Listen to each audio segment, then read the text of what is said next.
Hello again. Welcome back to the Daily Bread Bible Study. And we have a long one for you today. We're focusing on the first four chapters of Exodus. A lot's going to happen in the story, so let's get right into it. For Thursday, January 16th, 2020, day number 16, Exodus 1 through 4. So the story of Exodus picks up 200 years after the end of Genesis, roughly 200 years. Accounts vary on how long it is, but 200 years after the end of the story of Genesis. Now, in the book of Exodus, it's the second book of the Bible.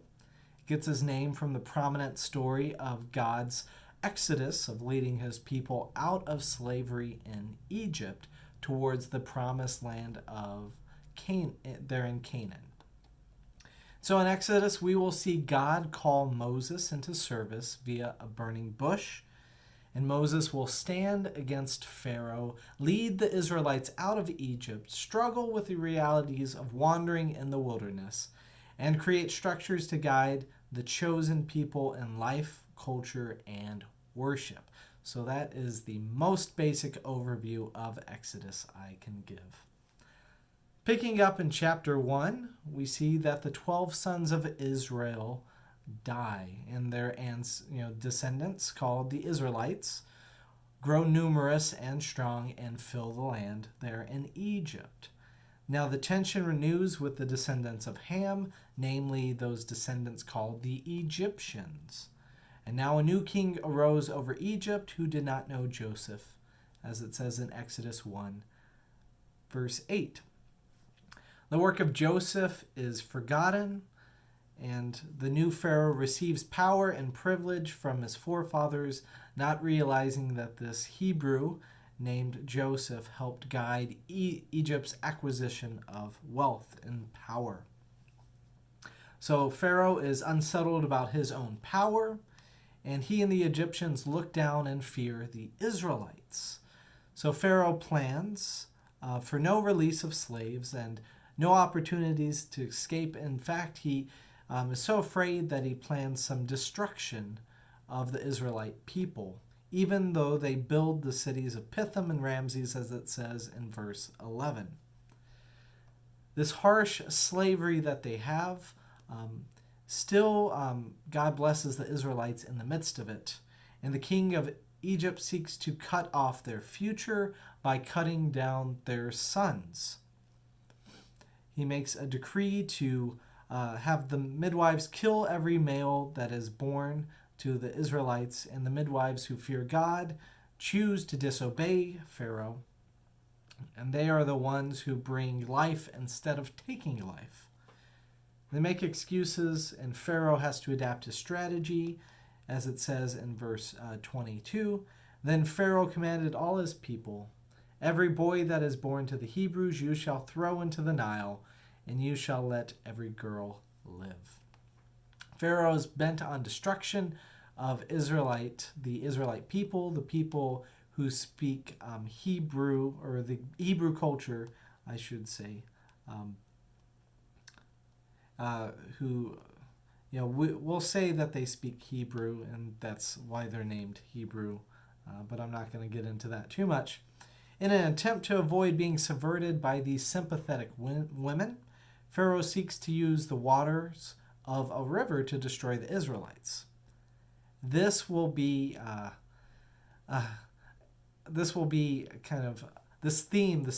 will be turned around on its head, because Pharaoh is going to be subverted by even this plan too.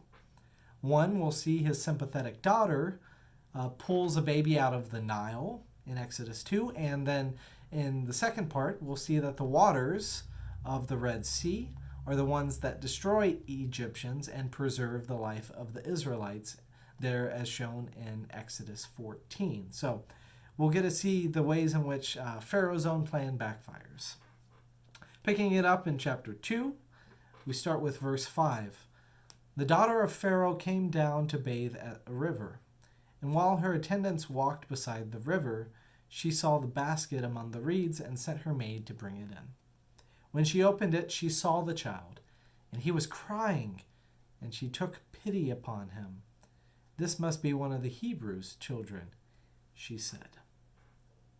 So a lot could be said about how she phrases things there, but it is Pharaoh's daughter who leads to the preservation of Moses through her pity.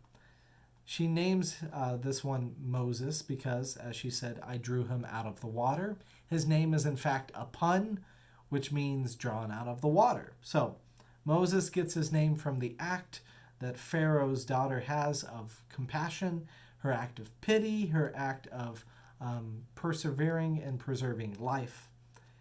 And the story immediately after that is one in which we see God, Moses taking a life. But I will note this, small side tangent to say that God preserved Moses' life through the act of sympathetic and life-preserving women.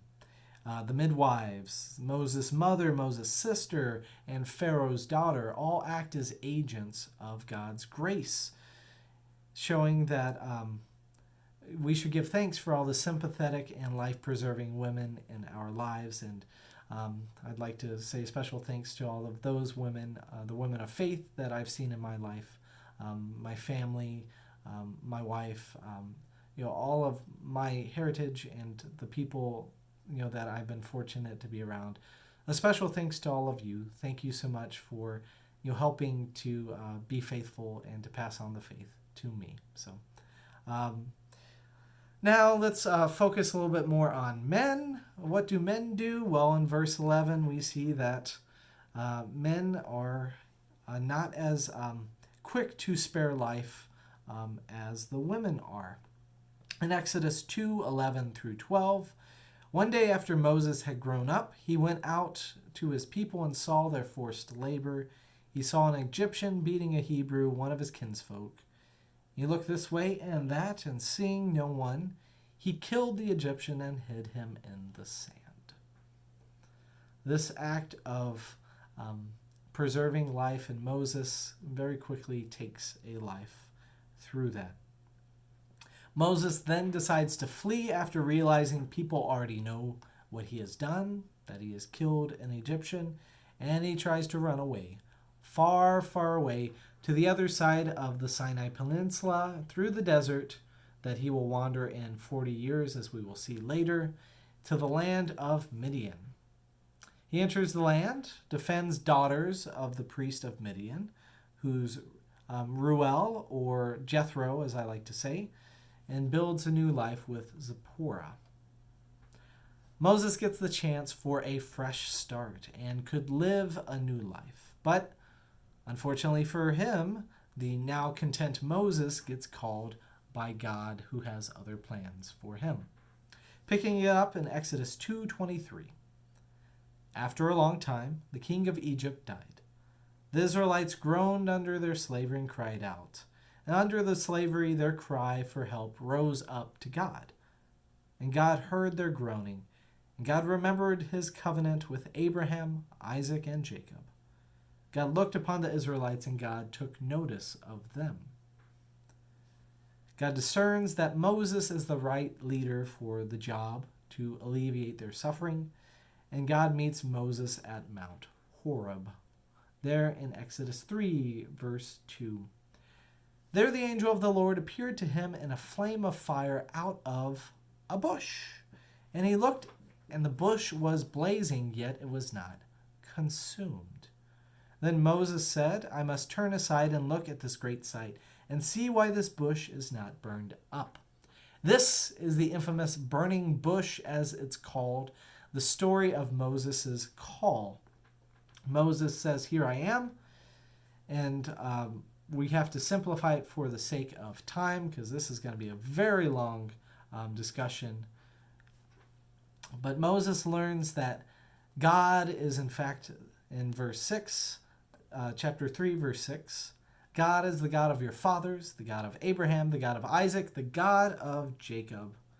And this, the Lord, if you notice subtly, we go from talking about God in the generic term to talking about the Lord, which is the divine name of God, the one that for the Jewish people or the Jews that they revere God and will not say, they will change that word to Adonai or another term in English to be able to just designate that this is the holy name that you shall not pronounce in their culture. But this holy name, the divine name, kind of indicates the role change that we have with God. The God preserved, Abraham, Isaac, and Jacob made the promise, but now God is going to be the deliverer. God is going to be the one in whom God calls people to worship, and this is the giving of the name of the Lord. So it's very important to recognize that subtle name change in our text is a huge impact for this story and for this people. So picking up in Exodus 3, verse 10, "So come, I will send you to Pharaoh to bring my people, the Israelites, out of Egypt." God says come to Moses, and Moses is filled with questions. Basically asking, well, who am I that you would send me? And who are you that you would send me? God is full of optimism and says, I am who I am. The divine name is given here. Basically, talking about a relationship that you will come and see through your relationship with me. Keep reading the story for you readers. Keep listening, you listeners, and you will find out who exactly this God is. This God delivers. He also says, God says, you are mine and my chosen. I will be with you. Don't have any worries. God states his plan to mobilize the Israelites, defeat Pharaoh, and plunder the Egyptians. But then chapter 4 is all about Moses needing some reassurance. He says, what if they do not believe me or listen to me? Because Moses is full of what ifs. Yet undeterred, God gives and equips Moses with 2 miracles, his staff becoming a snake and his hands become leprous, then clean. God even offers to turn the Nile water into blood as another example, so that way people will believe in alleviating Moses' fears. God continues to persist with someone who does not want to go, though. After everything, Moses basically says, well, I don't speak eloquently, or I don't speak sufficiently, I don't speak fluently. All of these could be taken as it. You could see it as, I do not feel my language skills are enough, or I think the basic form of it is, I do not feel like I am enough. And then he finally just breaks down in verse 13 and says, oh Lord, please send somebody else.